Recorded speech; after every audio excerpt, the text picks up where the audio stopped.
अस्सलाम वालेकुम नाज़रीन। गुज़िश्ता किस्त नंबर 3 का इख्तिताम हमने मेहताब के नगमे गोलगप्पे वाला पे किया था। गोलगप्पे वाला आया गोलगप्पे लाया, गली गली गाता फिरे हंसता हंसाता फिरे आया रे, देखो जी आया रे। 60 की दिहाई का जिक्र अभी कंटिन्यू है, लेकिन अब हम आपको लेके चलेंगे साबिका मशरिक़ पाकिस्तान। साबिका मशरिक़ पाकिस्तान में बनने वाली खालिस उर्दू ज़बान की फ़िल्में, क्योंकि एक ज़माने में वहाँ की बनी हुई फ़िल्मों ने मौजूदा पाकिस्तान के अंदर धूम मचा दी थी। साबिका मशरिक़ पाकिस्तान के दारुल हुकूमत ढाका के स्टूडियोज़ में बहुत सी फ़िल्में तकमील के मराइल से गुजरी, और लाहौर के कुछ यूनिट्स, फ़िल्मी यूनिट्स ऐसे भी हैं जिन्होंने ढाका में जाके अपनी फ़िल्मों की अक्सबंदी की। बिलखसूस इस वक्त जो मेरे ज़हन में एक नाम आ रहा है एजे कारदार साहब का। एजे कारदार साहब अपनी फ़िल्म जागो हुआ सवेरा की अक्सबंदी के लिए मशरिक़ पाकिस्तान गए थे। मछेरों की ज़िंदगी पे मबनी, मछेरों के मसाइल पे मबनी ये फ़िल्म थी जागो हुआ सवेरा, जिसकी कहानी, मुकालमे और नगमे तमाम के तमाम फैज़ अहमद फैज़ साहब ने लिखे थे। थी ये यूनिट लाहौर की फ़िल्म मौजूदा पाकिस्तान की, लेकिन इसकी तमाम तर जो अक्सबंदी है साबिका मशरिक़ पाकिस्तान में जाकर हुई। इसी तरीके से एक फ़िल्म मुझे और याद आ रही है, डायरेक्टर शौकत हाशमी साहब की हमसफ़र, जिसमें असलम परवेज़ थे, असद जाफ़री थे, निगा सुल्ताना और यास्मीन वग़ैरह, और मुस्लाहुद्दीन का उसमें म्यूज़िक था और तनवीर नकवी साहब के नगमात थे। तो हम सफ़र की भी जो अक्सबंदी है साबिका मशरिक़ पाकिस्तान में हुई थी, और उसमें सलीम रज़ा ने एक ऐसा गाना गाया था कि जिसकी आला गायकी पर निगार पब्लिक अवार्ड जूरी ने उन्हें निगार अवार्ड दिया था। वो इस तरीक़े, और असद जाफ़री पर वो फिल्माया गया था। ज़िंदगी में एक पल भी चैन आए ना, इस जहां में काश कोई दिल लगाए ना। ये नगमा बड़ा मशहूर हुआ और इसके लिए निगार अवार्ड मिला सलीम रज़ा साहब को। इसके अलावा एक फ़िल्म मुझे और भी याद आ रही है जिसका यूनिट लाहौर से गया था, खालिद खुर्शीद साहब की सादा film, black and white film Nazneen, जिसके मूसीकार एम अशरफ साहब थे, नदीम शबनम थे इसके अंदर, और कलीम उस्मानी साहब ने इसके नगमात लिखे थे। और इस फिल्म का पूरा म्यूज़िक एल्बम ज़बाने ज़दियाम हुआ, गली गली गूंजा। मस्ती में झूमे बना गीत सुनाए हवा, अपनी ही धुन में अलबेला राही मंजिल की ओर चला। और इसी तरीके से एक और फिल्म लाहौर यूनिट वाले लेकर गए थे वहाँ अक्सबंदी के लिए। मशरिक़ पाकिस्तान के बहुत मशहूर अदाकार अजीम उस फिल्म के हीरो थे, और पाकिस्तानी हीरोइन आलिया। फिल्म का नाम था लव इन जंगल। ये 1969 की बात है, और सुंदरबन जो जंगलात हैं ईस्ट पाकिस्तान के, वहाँ पे इसकी शूटिंग हुई थी। और भी फिल्में हैं। बहरहाल अब हम क्योंकि दाखिल होने जा रहे हैं साबिका मशरिक़ पाकिस्तान की ढाका फिल्म नगरी, और ढाका फिल्म नगरी में बनने वाली एक मोहतात अंदाज़े के मुताबिक 70 से ज़ायद कौमी ज़बान उर्दू की फ़िल्में हैं, और उनमें से चीदा फ़िल्मों का आज हम एक यहाँ पे अजमाली जायज़ा लेंगे। साबिका मशरिक़ पाकिस्तान में कौमी ज़बान उर्दू फ़िल्म की दागबेल डालने वाले जो सरखेल हैं वो कैप्टन एहतिशाम साहब थे, और उनके छोटे भाई मुस्तफ़िज़, जिन्होंने वहाँ पे बहुत सी फिल्में उर्दू ज़बान की बनाई। वहाँ बनने वाली जो सबसे पहली फ़िल्म है कौमी ज़बान उर्दू की, वो चंदा है, 1962 की चंदा, जिसमें रहमान साहब हीरो मुतारिफ हुए, जिसमें रोबिन घोष एज ए मूसीकार मुतारिफ हुए, जिसमें शबनम मुतारिफ हुई, और दीगर जो फ़नकार हैं। अच्छा, इनमें से ज़्यादातर फ़नकार ऐसे हैं नाज़रीन जिन्होंने ढाका की उस ज़माने में बनने वाली बांग्ला ज़बान की फ़िल्मों में भी काम किया, लेकिन उर्दू ज़बान में काम करने का ये पहला मौका था उनका, और इसके लिए मौका फराहम किया गया चंदा फ़िल्म के लिए। चंदा की मूसीक़ी पसंद की गई और बिलखसूस चंदा के लिए फिरदौसी बेगम का एक नगमा तो बहुत ज़्यादा हिट हुआ था। अच्छा, चंदा के तमाम तर नगमात लिखने का जो सेहरा जाता है वो सुरूर बारा बंकवी साहब को जाता है और इसमें फिरदौसी बेगम का एक नगमा जो है बड़ा मशहूर हुआ था रोबिन घोष की कंपोजिशन में, अखिया तोरी राह निहारी सजना अब तो आ जा, ये बड़ा मशहूर हुआ था। और इस फिल्म के लिए पहली फिल्म शबनम साहिबा की उर्दू ज़बान की और निगार पब्लिक अवार्ड जूरी ने इनको मावन अदाकारा का निगार अवार्ड दिया। एहतिशाम साहब की 1962 में रिलीज़ होने वाली चंदा ने कराची में भी बहुत अच्छी सिल्वर जुबली की थी। और उसके बाद एहतिशाम साहब के छोटे भाई मुस्तफ़ीज़, उन्होंने एक फ़िल्म इसके बाद बनाई, तलाश। तलाश एक ऐसी फिल्म है जिसने कराची सर्किट के अंदर शानदार गोल्डन जुबली की और तलाश से साबिका मशरिक़ी पाकिस्तान से उभरने वाले खुशगुलू गुलूकार बशीर अहमद मुतारिफ़ हुए और तलाश के लिए उन्होंने बहुत अच्छे अच्छे नगमे गाए। तलाश के लिए रोबिन घोष साहब को बेहतरीन मूसीकार का निगार अवार्ड मिला और तलाश ही के लिए दूसरा निगार अवार्ड गालबन शबनम साहिबा को भी मिला था सपोर्टिंग एक्टर का।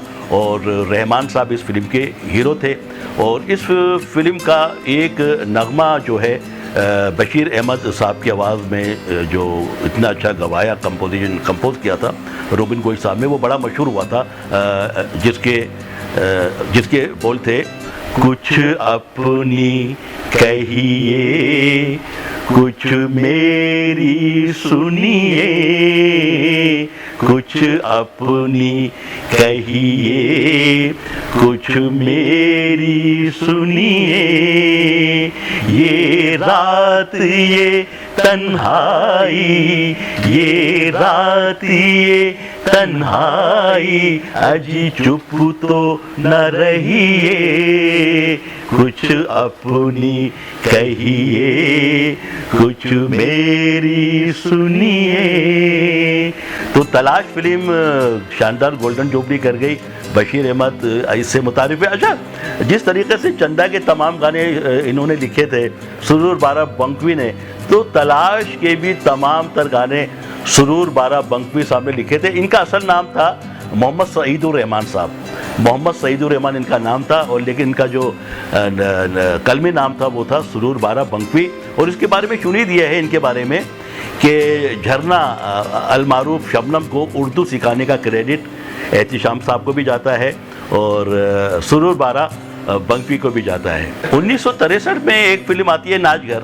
अच्छा, नाच घर के बारे में मैं मुख्तसर एक चीज़ बताना चाहूँगा नाज़रीन कि मारूफ मूसीकार रोबिन घोष ने इस फिल्म में अंजुमन आरा के साथ एक नगमा गाया था मज़ाही अंदाज में और उसके जो मूसीकार थे नाच घर के वो थे मंसूर साहब उसके मूसीकार थे और उन्होंने जो नगमा गवाया था अंजुमन आरा और रोबिन घोष साहब के साथ मिलकर, वो था, लंगड़े घोड़े संभल संभल, अरे लंगड़े घोड़े संभल संभल, देख ऐसी चाल न चल, अरे देख ऐसी चाल न चल। तो रोबिन घोष ने ये डुएट पहला और आखिरी गीत उन्होंने किसी फिल्म के लिए गाया, अपने ही किसी मूसीकार की कंपोजिशन है। इसी 1964 में फिर प्रीत न जाने रीत आई, जनाब पैसे फिल्म आई, बंधन आई और फिर 1964 वो साल है नाज़रीन जब मुत्तहिदा पाकिस्तान यानी कि जब पाकिस्तान का हिस्सा था मशरिक़ी पाकिस्तान, तो संगम नामी एक फ़िल्म बनी जिसे मुत्तहिदा पाकिस्तान की मुकम्मल पहली रंगीन उर्दू फिल्म होने का एज़ाज़ हासिल है। इसके फिल्म साज ज़हीर रियान थे, इसके डायरेक्टर ज़हीर रियान साहब थे, इसके मूसीकार खान अताउर रहमान साहब थे, इसकी कास्ट में काफ़ी चीदा फ़नकार थे। और इस फिल्म का एक नगमा बड़ा मशहूर हुआ था, 1000 साल का जो बूढ़ा मर गया हो, 1000 साल का जो बूढ़ा मर गया, धूमधाम से दफन करो इसे। संगम की अक्कासी का मैं खसूसी तौर पर जिक्र करना चाहूँगा कि मुत्तहिदा पाकिस्तान की इस पहली रंगीन उर्दू फिल्म की अक्कासी का क्रेडिट अफजल चौधरी साहब को जाता है, जिनका अभी कोई हफ्ता पहले इंतकाल हुआ और उन्होंने मुंतखब काम किया। और अफजल चौधरी साहब ने ढाका की बनने वाली बहुत सी उर्दू फिल्मों की जो है ना शानदार अक्कासी की।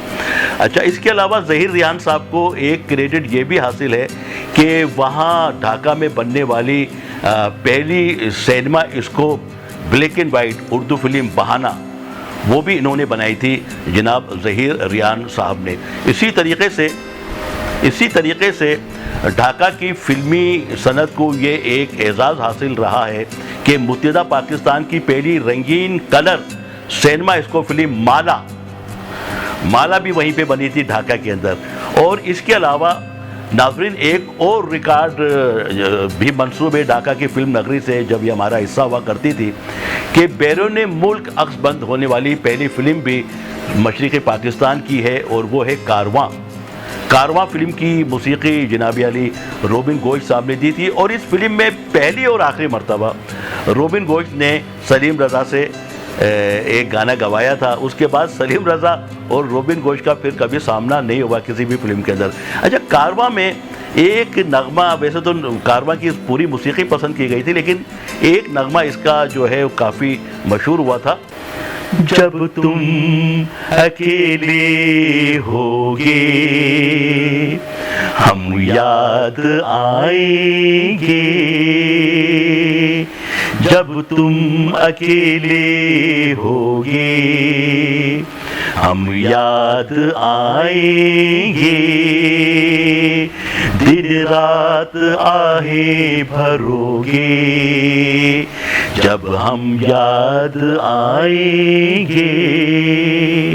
कारवां जो नेपाल में अक्सबंद हुई थी, पहली फिल्म का क्रेडिट इसको जाता है मुत्तहिदा पाकिस्तान की, जिसकी तमाम तर अक्सबंदी नेपाल में हुई और इसकी शानदार अक्कासी के फ़राइज़ अफजल चौधरी साहब ने अंजाम दिए थे। संगम के बाद तन्हा एक फ़िल्म वहाँ बनी उर्दू ज़बान में, जिसमें पाकिस्तान से ख़ुसूसी तौर पर शमी मारा गई और तन्हा के अंदर शबनम ने मेहमान अदाकारा का किरदार किया। तन्हा में उनके शोहर रोबिन गोश्त ने भी मेहमान अदाकार का किरदार किया। इसके अलावा एक डायरेक्टर थे वहाँ पे मौसीकार नज़ीर शेले, उन्होंने शादी नाम की एक फ़िल्म बनाई थी, कैसर पाशा डायरेक्टर थे उस फिल्म के। और ये भी एक कहानी एक ऐसी फिल्म है जिसमें पहली मरतबा मारूफ मौसीकार करीम शाहबुद्दीन मुतारिफ हुए, ये भी एक कहानी से। उसके बाद फिर हम जिक्र करेंगे ख़ास तौर से मिलन फिल्म का।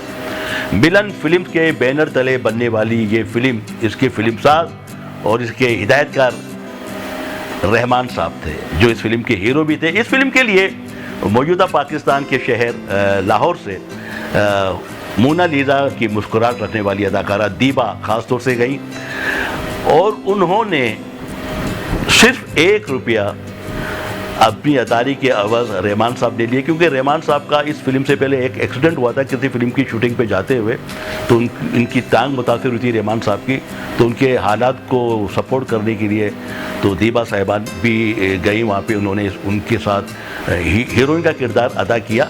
और इस फिल्म में जो है मौसीकार तो खान अताउर रहमान साहब थे, लेकिन उन्होंने मौसीकी बहुत अच्छी थी मिलन की। और मिलन में एक नगमा सुरूर बाराबंकवी का लिखा हुआ है, बाकी 3 गाने B.A. दीप साहब के। सुरूर बाराबंकवी का जो नगमा एक ऐसा नगमा है नाज़रीन, जो B.A. अपना बशीर अहमद ने गाया, बहुत अच्छा और बहुत नगमा वो गूंजता था रेडियो के फरमाइशी प्रोग्रामों में। तुम सलामत रहो, मुस्कुराओ हंसो, मैं तुम्हारे लिए गीत गाता रहूं, तुम सलामत रहो। अच्छा, इसके अलावा मलका तरन्नुम नूरजहां का मैं जिक्र करना चाहूँगा। मिलन फिल्म के तनाजुर में बशीर अहमद साहब के साथ एक ऐसा डुइट गाया उन्होंने मौसीकार खान अताउर रहमान साहब की कंपोजिशन में कि वो भी बहुत मशहूर हुआ और आज भी उसको सुनते हैं तो एक अपनायत का एहसास होता है। तुम जो मिले प्यार मिला, दिल को करार आ गया, सपना मेरा पूरा हुआ, जीवन में प्यार आ गया, तुम जो मिले प्यार मिला। मिलन कामयाब रही। नामवर हमारे डायरेक्टर नजरुल इस्लाम साहब ने वहाँ जो पहली कौमी ज़बान की फ़िल्म बनाई ढाका में, वो थी काजुल। काजुल उर्दू ज़बान की फ़िल्म, और इसमें शबनम साहिबा ने डबल किरदार अदा किया था। और इसकी मौसीकी वहाँ के एक बहुत ही मशहूर मौसीकार सुबुल दास साहब ने दी थी। सुबुल दास साहब ने इसकी मौसीकी दी थी और इसके नगमे भी बड़े मशहूर हुए। काजुल के बाद एक फ़िल्म जो मेरे जहन में नाज़रीन आ रही है साबिका मशरिक़ी पाकिस्तान की, वो गैर मुल्की नावल पे बनी थी, शी, SHE, शी माने वो, गैर मुल्की नावल था और उस पर फ़िल्म बनाई गई थी सागर, और ये रंगीन फ़िल्म थी। संगम के बाद दूसरी रंगीन फ़िल्म मशरिक़ी पाकिस्तान की सागर, और इसमें तराना के रोल के बारे में नाक़िदीन फ़िल्म फ़न का ये कहना है तराना अदाकारा के लिए कि गो के शबनम उसमें हीरोइन है, लेकिन तराना का जो काम डायरेक्टर ने लिया वो बहुत ज़्यादा उभर कर सामने आया। और इस फिल्म की कहानी भी काफ़ी तजस्सुस वाली थी, जासूसी टाइप की थी, और इस फिल्म को लोगों ने पसंद किया था, सागर फिल्म को। सागर के बाद एक और फिल्म का मैं तज़किरा करना चाहूँगा ढाका की फिल्म नगरी के हवाले से, जिसका अभी थोड़ी देर पहले मैंने जिक्र भी किया था, लेकिन अच्छा दोबारा जिक्र हो जाए। वो है बहाना। बहाना रहमान साहब की फ़िल्म, काबूरी उसकी हीरोइन, और बहाना को ये खसूसियत हासिल है नाज़रीन कि ये मुत्तहिदा पाकिस्तान की पहली black and white Urdu cinema scope film है बहाना। अब एक और फिल्म इस हवाले से मैं ज़रूरी समझता हूँ कि उसको मंजर-ए-आम पे लाया जाए। 1965 में गालबन वो रिलीज़ हुई थी, कैसे कहूँ। इसके बारे में नाक़िदीन फ़िल्मों फ़न का ये कहना है कि हमारे लीजेंड सुपरस्टार नदीम साहब जब गए रोज़गार के लिए और अपनी किस्मत आजमाई के लिए कराची से ढाका, तो शुरू में वो निजी महफिलों में गाने गाते रहे ये वो। फिर उनको मौका मिला फ़िल्म कैसे कहूँ में एक डुइट गाने का, फिरदौसी बेगम के हमरा उन्होंने इस फिल्म के लिए एक डुइट गाया था, और वो फिल्म गो के ज़्यादा चली नहीं, लेकिन ये क्रेडिट जाता है नज़ीर बेग साहब को, अलमारूफ नदीम को, कि बाइसत प्लेबैक सिंगर उन्होंने एक गाना जो गाया था वो कैसे कहूँ फिल्म से गाया था, जो 1965 में रिलीज़ हुई थी। साल 1965 में ढाका की एक फ़िल्म मंजर-ए-आम पे आती है, आखिरी स्टेशन। बाबू बीड़ी होगी एक वाहिद जुमला पूरी फिल्म में, शबनम पगली के किरदार में उसको दिखाया गया। हाजरा मसरूर एक हमारी मारूफ अफसाना निगार हुआ करती थी, तो उनका एक अफसाना था पगली। पगली अफसाने पे मबनी ये फिल्म बनाई थी आखिरी स्टेशन। उसकी फिल्म साज, इसके हिदायतकार और इसके नगमा निगार सुरूर बारा बंकवी थे आखिरी स्टेशन के, और हारून इसमें है। और इस फिल्म के लिए ख़ास तौर से लाहौर से हमारी साबिका नामवर अदाकारा रानी साहिबा इस फिल्म के लिए गई थी, जिन्होंने इस फिल्म में बड़ा अहम किरदार अदा किया था। और आखिरी सेशन जो है वो कराची सर्किट में गालबन सिल्वर जुबली कर गई थी, और सुरूर बारा बंकवी जैसे नामवर नगमा निगार की बाइस डायरेक्टर पहली फिल्म होने का भी इसको एजाज़ है आखिरी स्टेशन को। इसी साल 1965 में पाकिस्तान फिल्म नगरी ढाका को एक और एजाज़ हासिल हुआ कि वहाँ से एक फिल्म मंजर-ए-आम पे आती है, माला। उसकी खसूसियत ये थी कि ये मुत्तहिदा पाकिस्तान की पहली सिनेमा स्कोप रंगीन फिल्म होने का एजाज़ रखती है, माला फिल्म।